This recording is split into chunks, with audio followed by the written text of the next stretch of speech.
TTC టైంలో partner డిస్టెంట్గా ఉంటే body respond అవుతుందా? ప్రెగ్నెన్సీ జర్నీలో టైమింగ్, ఓవులేషన్, ఫుడ్ అన్నీ కరెక్ట్ ఉన్నా స్టిల్ కన్సెప్షన్ జరగకపోతే, పార్ట్నర్ సపోర్ట్లో ఎమోషనల్ కనెక్షన్ ల్యాక్ అయినా బాడీ రెస్పాండ్ అవ్వడం కష్టం. టీటీసీ టైంలో స్ట్రెస్ తగ్గించడం అంటే ఆక్సిటాసిన్ లెవెల్స్ మెయింటైన్ చేయడం కూడా ఇంపార్టెంట్.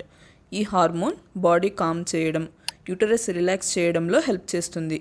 కానీ పార్ట్నర్ డిస్టెంట్గా బిహేవ్ చేస్తున్నప్పుడు హార్ట్లో హర్ట్, బాడీలో బ్లాక్ లాగా ఫీల్ అవుతుంది.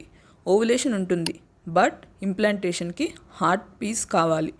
Solution open communication, small hugs, kind words, emotional bonding moments. ఇవి ఆక్సిటాసిన్ లెవెల్స్ని న్యాచురల్లీ ఇంప్రూవ్ చేస్తాయి. ప్రెగ్నెన్సీకి చార్ట్స్, కిట్స్ తప్పకుండా యూస్ చేయాలి. కానీ ఎమోషనల్ క్లోజ్నెస్ కూడా ఊమ్కి సేఫ్టీ సిగ్నల్. లవ్ ఉంది అంటే ఊమ్ ఓపెన్ అవుతుంది.